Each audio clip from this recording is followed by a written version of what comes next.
Good morning students, आप सभी विद्यार्थियों का हिंदी कक्षा में स्वागत है। आज हम हिंदी व्याकरण में काल पाठ पढ़ेंगे। सभी विद्यार्थी अपनी हिंदी व्याकरण की किताब निकाल लीजिए, पेज नंबर 80 पर आ जाइए। पाठ 16 काल। तो बच्चों, काल किसे कहते हैं, काल के कितने भेद होते हैं, आज हम इस पाठ में पढ़ेंगे। सभी विद्यार्थी चित्र ध्यान से देखिए, पढ़िए और समझिए। रेलगाड़ी जा रही थी, दुकानें खुली हुई हैं, कल स्कूल बंद रहेगा। तो बच्चों, जा रही थी, खुली हुई है, बंद रहेगा से क्रमशः कार्य के पूर्ण हो जाने, अभी जारी रहने और भविष्य में होने के विषय का पता चलता है। यानी कि क्रियाओं के रूप से कार्य के होने के समय का बोध होता है। किससे पता चलता है? क्रियाओं के रूप से कार्य के होने के समय का बोध होता है, उसे काल कहते हैं। काल किसे कहते हैं? क्रिया के जिस रूप से उसके होने के समय का पता चलता है उसे काल कहते हैं। तो बच्चों, काल के कितने भेद होते हैं? काल के 3 भेद होते हैं। पहला है भूतकाल, दूसरा है वर्तमान काल, तीसरा है भविष्यत काल। तो बच्चों, सबसे पहले हम भूतकाल के बारे में पढ़ेंगे। भूतकाल किसे कहते हैं? क्रिया के जिस रूप से बीते हुए समय का बोध हो उसे भूतकाल कहते हैं। भूतकाल किसे कहते हैं? क्रिया के जिस रूप से बीते हुए समय का बोध हो उसे भूतकाल कहते हैं। जैसे वह खेल रहा था, राम ने रावण को मारा, सक्षम ने सुंदर चित्र बनाया। तो बच्चों, भूतकाल के भेद होते हैं। भूतकाल के कितने भेद होते हैं? भूतकाल के 6 भेद होते हैं।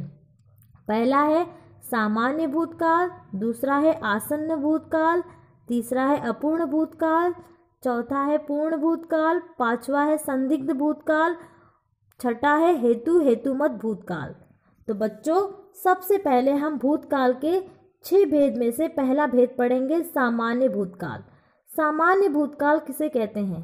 क्रिया के जिस रूप से साधारणतः उसके भूतकाल में सामान्य रूप से होने का बोध हो उसे सामान्य भूतकाल कहते हैं। जैसे नीलम ने खाना खाया, उसने पुस्तक पढ़ी। तो बच्चों, सामान्य भूतकाल किसे कहते हैं?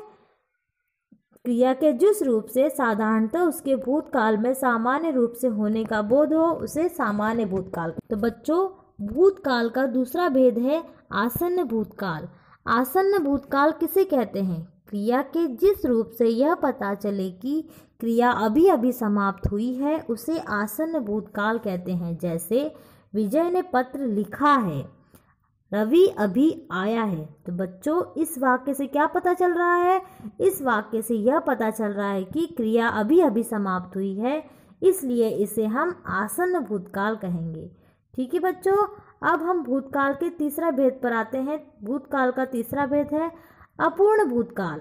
अपूर्ण भूतकाल किसे कहते हैं? क्रिया के जिस रूप से यह पता चले कि क्रिया भूतकाल में हो रही थी किंतु समाप्त नहीं हुई थी उसे अपूर्ण भूतकाल कहते हैं। जैसे सोनू फल तोड़ रहा था, मुझे कौन ढूंढ रहा था। तो बच्चों, इस वाक्य से क्या पता चल रहा है? इस वाक्य से यह पता चल रहा है कि क्रिया भूतकाल में हो रही थी किंतु समाप्त नहीं हुई, इसलिए इसे हम अपूर्ण भूतकाल कहेंगे। ठीक है बच्चों, अब हम भूतकाल के चौथे भेद पर आते हैं। भूतकाल का चौथा भेद है पूर्ण भूतकाल। तो बच्चों, इसके पहले हमने क्या पढ़ा था? इसके पहले हमने भूतकाल का तीसरा भेद पढ़ा था। अब हम भूतकाल का चौथा भेद पढ़ रहे हैं। भूतकाल का चौथा भेद है पूर्ण भूतकाल। पूर्ण भूतकाल किसे कहते हैं?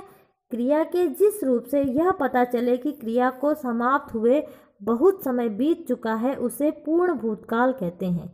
जैसे सीमा ने फूल तोड़े थे, डॉक्टर रोगी को देख चुका था। तो बच्चों, इस वाक्य से क्या पता चल रहा है? इस वाक्य से यह पता चल रहा है कि क्रिया को समाप्त हुए बहुत समय हो चुका है, इसलिए इसे हम पूर्ण भूतकाल कहें। तो बच्चों, अब हम भूतकाल के 5वें भेद पर आते हैं। भूतकाल का 5वां भेद है संदिग्ध भूतकाल। संदिग्ध भूतकाल किसे कहते हैं?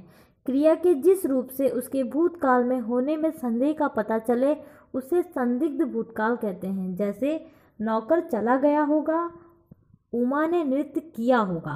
तो इस वाक्य से क्या पता चल रहा है? इस वाक्य से भूतकाल में होने में संदेह का पता चल रहा है, इसलिए इसे हम संदिग्ध भूतकाल कहेंगे। अब हम भूतकाल के छठवें भेद पर आते हैं। भूतकाल का छठवां भेद है हेतु हेतुमत भूतकाल।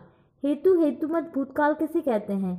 क्रिया के जिस वाक्य में भूतकाल की एक क्रिया दूसरी क्रिया के होने पर निर्भर होती है उसे हेतु हेतुमत भूतकाल कहते हैं। जैसे माधव पढ़ता तो पास हो जाता, यदि डॉक्टर आता तो रोगी न मरता। तो इस वाक्य से क्या पता चल रहा है? इस वाक्य से एक क्रिया दूसरी क्रिया के होने पर निर्भर कर रही है, तो इसे हम क्या कहेंगे? हेतु हेतुमत भूतकाल कहेंगे। ठीक है बच्चों। तो बच्चों अभी हमने काल का पहला भेद पढ़ा, अब हम काल का दूसरा भेद पढ़ेंगे, वर्तमान काल। वर्तमान काल का अर्थ है जो समय चल रहा है। क्रिया के जिस रूप से कार्य के वर्तमान समय में होने का बोध हो उसे वर्तमान काल कहते हैं।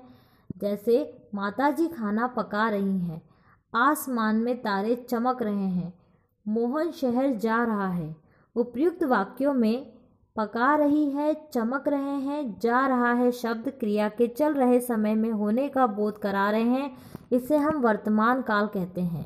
वर्तमान काल के भेद। तो बच्चों वर्तमान काल के कितने भेद होते हैं? वर्तमान काल के 3 भेद होते हैं। पहला है सामान्य वर्तमान काल, दूसरा है अपूर्ण वर्तमान काल, तीसरा है संदिग्ध वर्तमान काल।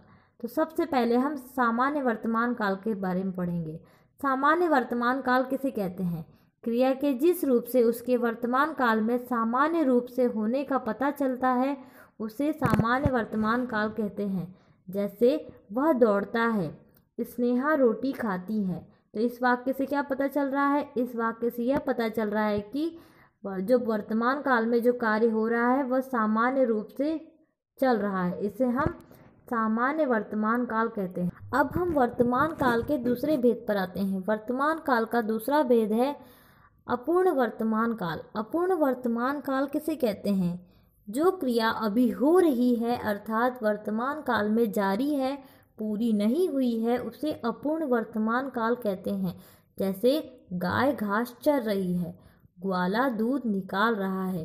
तो बच्चों इस वाक्य से क्या पता चल रहा है? चल रही है, निकाल रहा है। इस वाक्य से यह पता चल रहा है कि जो क्रिया है वह अभी हो रही है लेकिन पूर्ण नहीं हुई है, तो इसे हम अपूर्ण वर्तमान काल कहते हैं। ठीक है बच्चों।